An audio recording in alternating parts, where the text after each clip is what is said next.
But yeah, Diddy's defense team was pretty goated from what I understand. And I think it was literally I think it's also Luigi Mangioni's defense team too.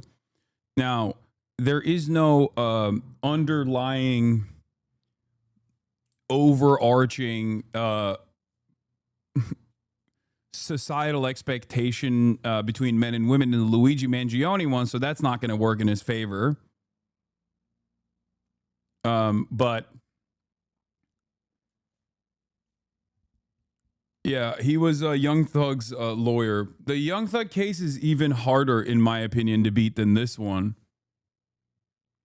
Like, given the evidence that we looked at with the Young Thug one, and also on top of that, the dynamic of a black person engaging in a criminal enterprise as a rapper, that is one where the societal attitude does not favor Young Thug. It actually works against him, as opposed to Diddy, the dynamic between female victims of sexual coercion and sexual assault.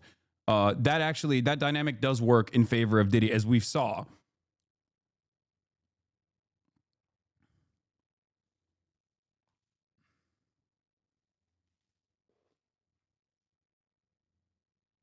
But who knows? Who knows what happens with a Lil Durk too in the future? I mean, the feds clearly are no longer as the feds clearly don't have the same motion that they once did. That's what I'm seeing. That. Okay, I want to go to Chloe Malas, who's standing by outside of court right now. Chloe, obviously a very emotional scene playing out in court. We don't have cameras in the courtroom. Yeah, that's also true. The Young Thug case was a state case, worst prosecutors. There was a fuck ton of corruption surrounding the case that got the eventual reason for the state offering Young Thug the insane plea deal that he got. Fair. That's also true. It was super high profile in the worst possible ways. The ambitious DA also was like going after Trump, and then there was a little bit of kismet going on there as well, because like the DA was already under a tremendous amount of pressure from trying to do a racketeering charge against Trump, which I was very excited for. She should have just fucking focused on that, you know, instead of getting her boyfriend involved in some of these cases. But it is what it is. All right, that wasn't even that shitty, but that did work in that did certainly work in Young Thug's favor for definitely. You are in a video about mason jars? Wait, what? All right, let's but we do have a team fanned out all over that building that you're looking at right now. Bring us inside the courtroom, if you will, Chloe, about what is happening in there. What is the reaction as this is still playing out and the judge thanking the jury now? Even though there are 2 guilty counts for the Mann Act, Laura, the transportation to engage in prostitution, this is a massive victory for Combs's 8-person defense team. Tenny Garagos, the daughter of celebrity attorney Mark Garagos, who is one of the lead attorneys for this criminal case of Combs, she's wiping tears. This is a massive moment because, like you said, sex trafficking had a mandatory 15-year minimum. I mean, the prosecutors, they painted Combs as somebody that was beating women, which they owned up to, but running a criminal enterprise, and that he sex trafficked 2 of his former girlfriends, Cassie Ventura and also Jane, who testified under a pseudonym.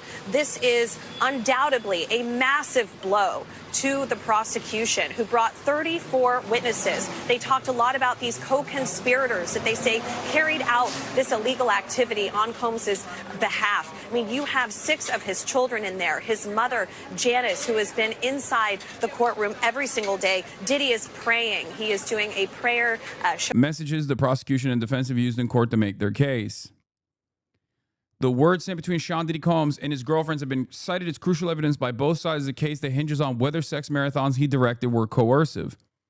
When do you want to freak off? Lol. Lol, I'm just going up to change and put my ring in. I just picked it up. I'm always ready to freak off. Lol, lol. You tell me the day you choose. It can be whenever? Question mark, says Cassie. Diddy says, name the night. The defense referred to this August 5th, 2009 exchange to try and convince jurors that Cassandra Ventura, the singer known as Cassie, was a willing participant in the freak-offs. In 2016, Sean Combs says, call me, the cops are here. You gonna abandon me all alone? Call me, please. Cassie says, I have a premiere Monday for the biggest thing I've ever done in my life. I have a black eye and a fat lip.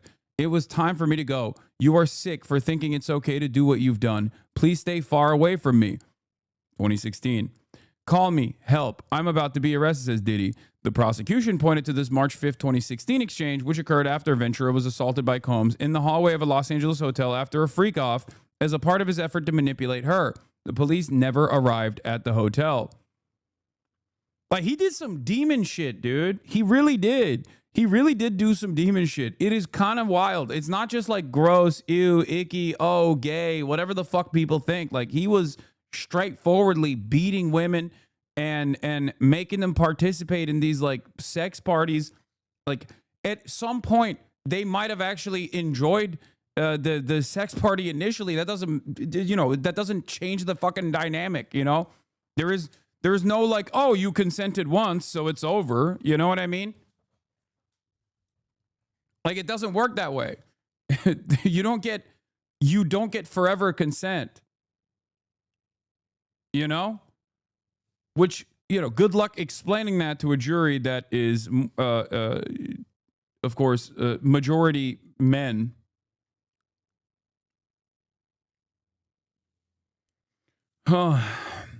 I wish we could jog this back to when we first started dating and just getting to know each other. Ever since I opened Pandora's box, I've never been able to close it. One night of fun turned into the entirety of our relationship.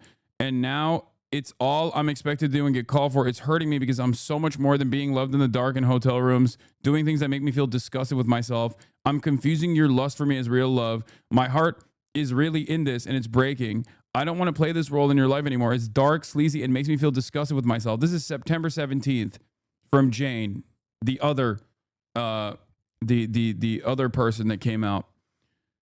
My heart is really in this and it's breaking. I don't want to play this role in your life anymore. It's dark, sleazy. It makes me feel disgusted with myself. I feel it's only reason you have me around and why you pay me for the house. I don't want to feel obligated to perform these nights with you in fear of losing the roof over my head. I mean, this is literally coercion, right? I don't want to keep feeling like that anymore. I'm crying as I type this. We just need to talk like adults and figure out where we'll go from here. He says, girl, stop. Prosecutors used this September 17, 2023 exchange with a second woman who testified under the pseudonym Jane to show her increasing disinterest in hotel nights. September 24, 2023. I can't even look. It will drive me crazy. Laughed at above message, Jane laughs at. You might blow up, daddy, like a locomotive muy caliente. In its closing argument, the defense pointed to this exchange as evidence that even shortly after an episode the government identified as a time when Jane was sex trafficked, she appeared to describe video footage of a hotel night as exciting. So they made short work. They made light work of the evidence that the prosecutors had laid out by basically hitting the classic, oh no, you don't understand, she was asking for it defense. Straight up.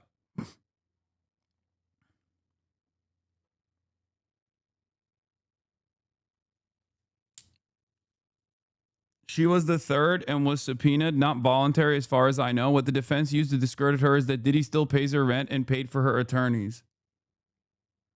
Law tip. It's a complicated case to prove from just a logistical perspective. You need really skilled prosecutors who know what they're doing. Tons of evidence means a jury could get bored or confused easily. Typically, federal prosecutors are on top of it. Looks like they dropped the ball here, and the defense capitalized. It is a shocking it is a shocking display, especially considering that federal cases like this are they have a 98% success rating or something.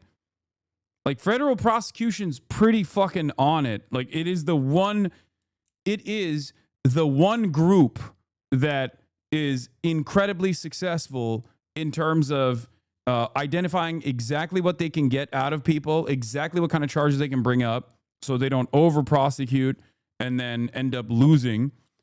They also are pretty good. Usually, they're notoriously very good. So I don't know how the fuck they did that. Not if you're rich. No, even if you're rich, what do you mean? The feds. I'm about to be a criminal defense attorney, and the common notion throughout the criminal defense community is when the feds got you, they really got you. Exactly.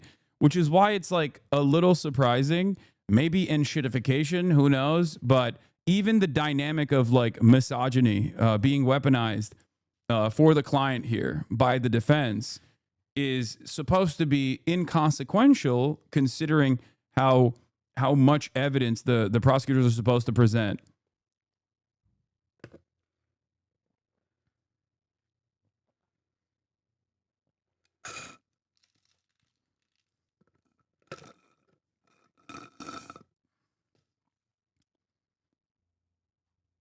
You convinced me to stop gaming. Thank you. Okay. All right. You can't help others until you help yourself. Okay. You got to improve yourself every day diligently. Work hard on that. And then you can serve your community while serving looks. This is what it's all about.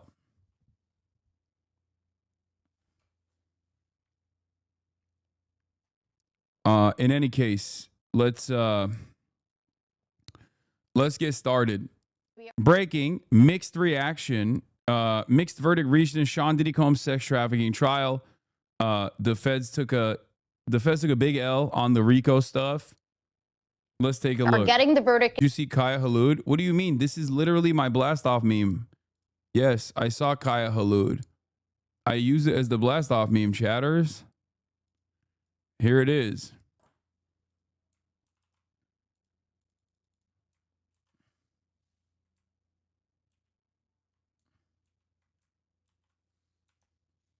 There it is. Kai Halud.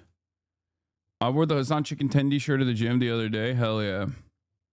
You convinced me to live too, and now I'm too big for my union merch tee.